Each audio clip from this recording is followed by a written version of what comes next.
defensive coach. And now I know you're defensive coach, but head coach too. You know, I want to talk to you a little bit about kind of like trends and and scheming in a little bit. And since year one, I think Frankfurt and maybe one or two other teams, when it comes to import signings, went with the two Americans at defensive backs. This is something that you've stuck with throughout the 4 seasons that Frankfurt has been in the ELF. And now I feel like we're starting to see more teams go that direction. I think as of now, 5 or 6 teams might be with two Americans at the defensive back position. So my question to you is, what's the philosophy behind that with why you choose to go with two Americans at the defensive back position? Yeah, different things. I mean, I think I started in 2016, 2017 already, to the first thing is you need to know the talent you have here. And I mean, with that homegrown talent and even European talent, and especially the cornerback position. I mean, I'm not even go to D-backs. Most of the time, I'm going to cornerbacks, because this is the toughest position technically to play in defense. You need to have the great athlete. You need to have a guy who understands it. And so it's so rare to find a cornerback that can really the best of the league. And the best of the league are the Markel Castles, the Reese Horns, all the Malik Stanleys and stuff like that. And I'm a coach. Why I should give you a matchup that you like? I don't like that. So, of course, strength against strength. The most teams going receiver, that is one point. But I love to have two cornerbacks where offense coordinator doesn't feel well to attack that matchup, or that a quarterback, I mean, he will look around if there's a Jay Liggins or Divine Buckram on the outside, and I don't think he feel great to say, okay, now I get him, right? So, first of all, it's a talent because even you have one homegrown cornerback that is really good. What is the third one? What is the fourth one? It's a long season when he get injured, and at this position, it's every mistake can be a touchdown. It's not like you have a lot of playing ground, and can make a lot of mistakes. So for me, it's obvious that you're going on defensive back because of the toughness to play on this position. The next thing is, I think in Europe and in Germany, there are so many great defensive linemen and linebackers that the upside of having an American inside linebacker, I mean, obviously AJ Wendland is unreal and you love to play him, Zachary Blair, but the upside from your position. So what is the upside from AJ Wendland to Wael Nasri? What is the upside from Louis Achandre to, I don't know. I don't feel it. It's like this huge upside you get from it because the quality of this position is so good in Europe and in Germany, as you have a Jay Liggins on cornerback to maybe the next German cornerback. And again, it's about quality depth. You need 3, 4 good cornerbacks, Need and those. this is rare to find in Germany and Europe.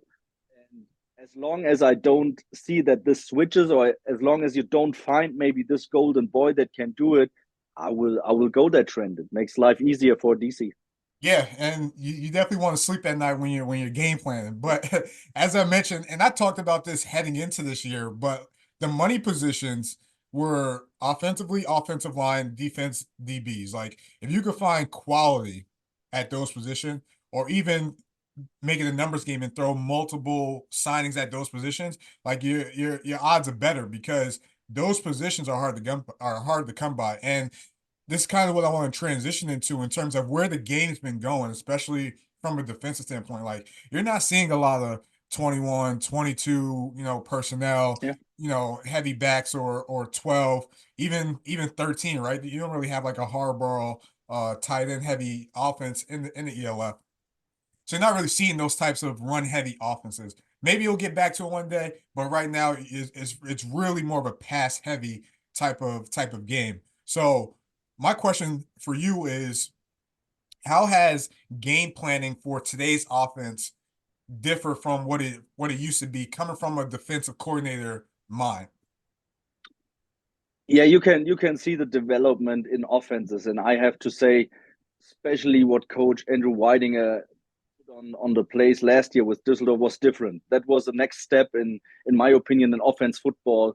The whole formations, the formation shifts, the condensed formations he uses basically every single play. That was really something special, and you can see that offenses are getting more out of the box. To be honest, 4 or 5 years ago, sometimes you were wondering why offenses are so predictable. And I mean, don't get me wrong, this that doesn't seem arrogant. We have only 3 times a week practice in Europe, right? You cannot do so many things, but there are little things like the motions you do with receivers, with running backs, the more formations you do in, And I think teams with the quality of coaches coming into and how the NFL develops, a lot of offense football is more, yeah, offensive, attractive, and they really want to take their advantage of they are the active part of a football game. We just reacting. I need to react to a formation, but now offense is getting a lot more creative with trying to find matchups, getting great plays like screen game, getting going and stuff like that, and giving you a lot more to think about different formations. So I think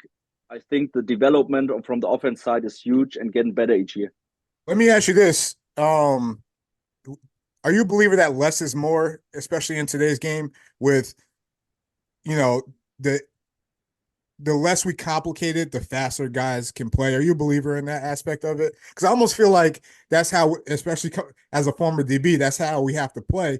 But then we're not really taking advantage of what we could do in terms of scheme, coverages, blitz, stunts, and stuff like that. So with today's game, in terms of how creative offenses are going with motions, with formations, with being interchangeable, and really tendencies not meaning as much as they used to.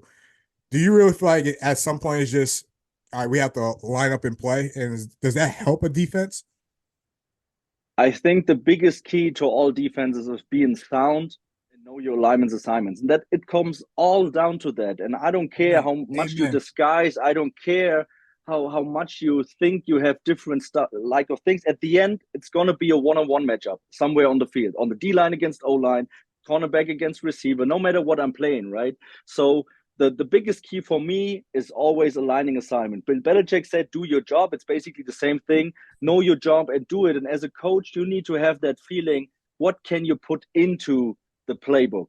And now we're talking about Europe with only 3 times a week practice. And I will always tell my players, you guys tell me how big our food card is, right? I mean, if we understand everything, if we are good, we can play a lot more, but still we will never risk not a sound defense because big plays happen because you're not sound. You have a fuck up in the coverages, right? And this hurts you more than anything else. If you can let the offense have to fight for every play because you're sound and they have to win all the matchups, it's tough to play offense with the complicity of the game.